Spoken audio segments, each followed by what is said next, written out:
A new Premier League season is almost upon us. Crazy, right?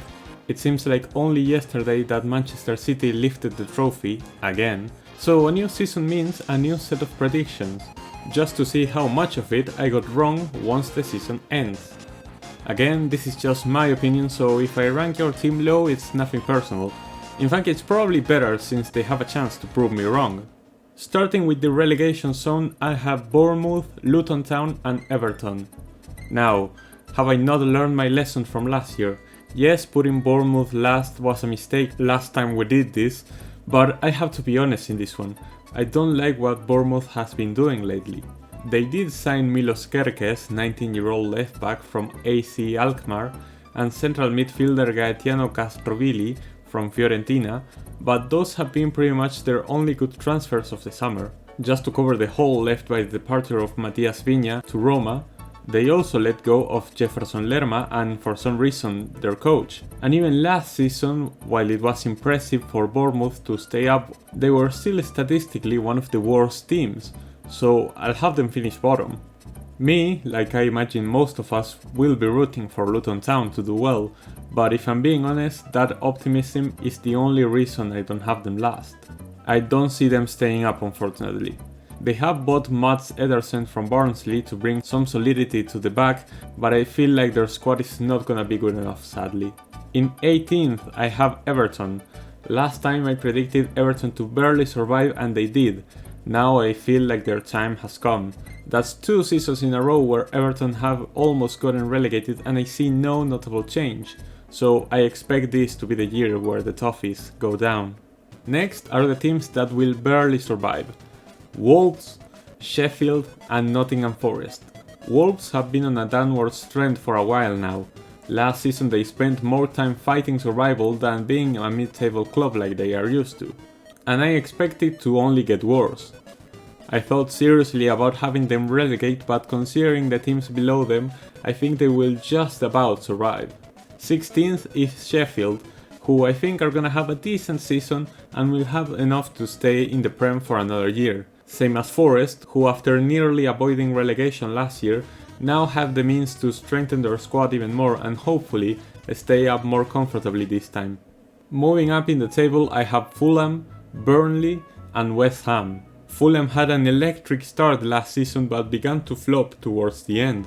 I expect that trend to continue into this season, with them finishing in the bottom half of the table.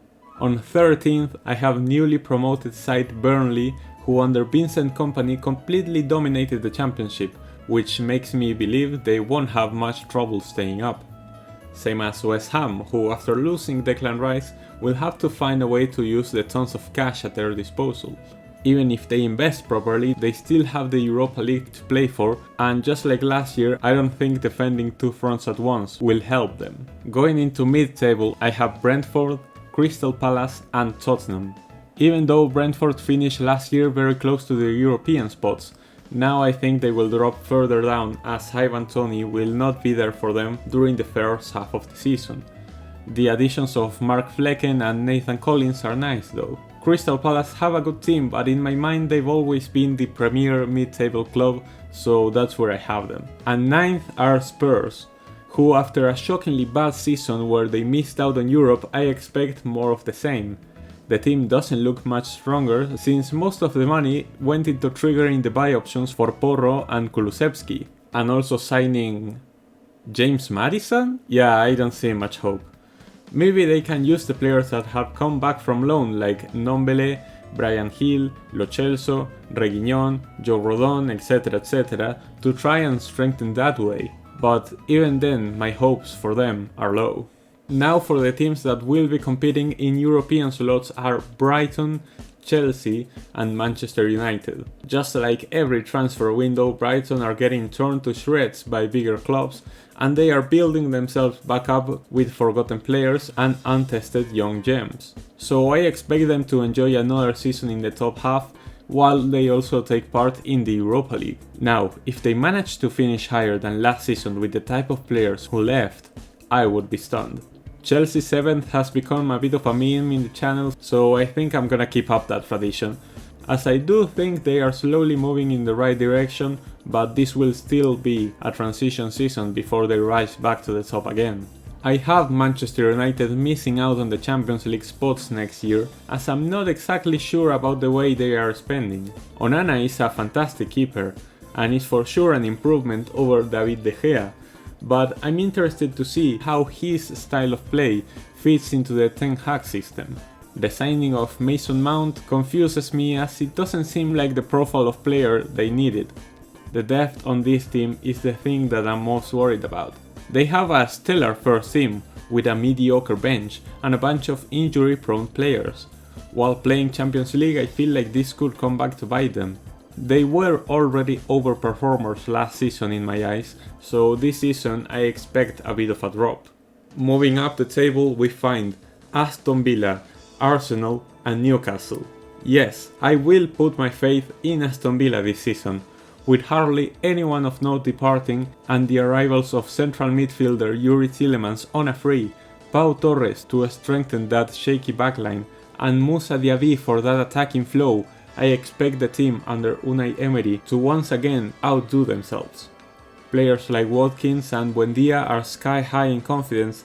I cannot see them missing out on Europe, but I'll go big and push them into the top 5.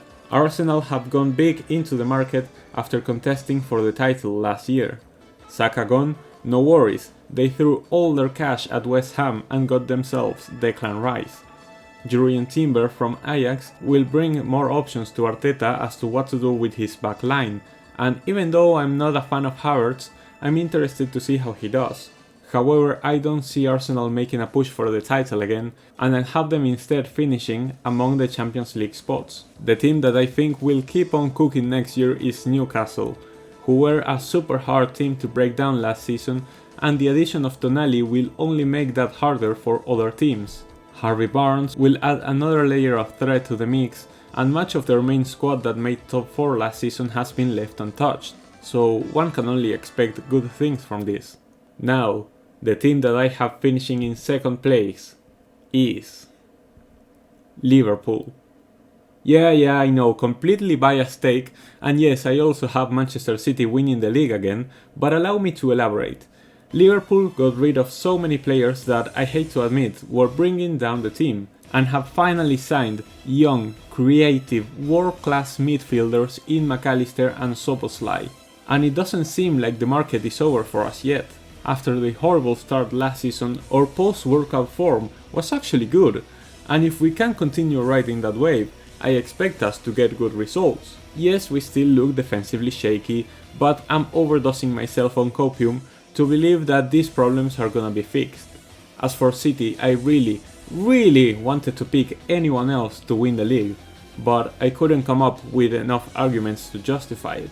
Even with how crazy it sounds to say that they will go back to back, I look at the team they have and the signings they've been making, and I cannot see anything that isn't first. Please don't let it be true. And with that, my predictions are done. What do you think of them? What are your predictions? Let me know in the comments below. I'll be seeing you guys next time.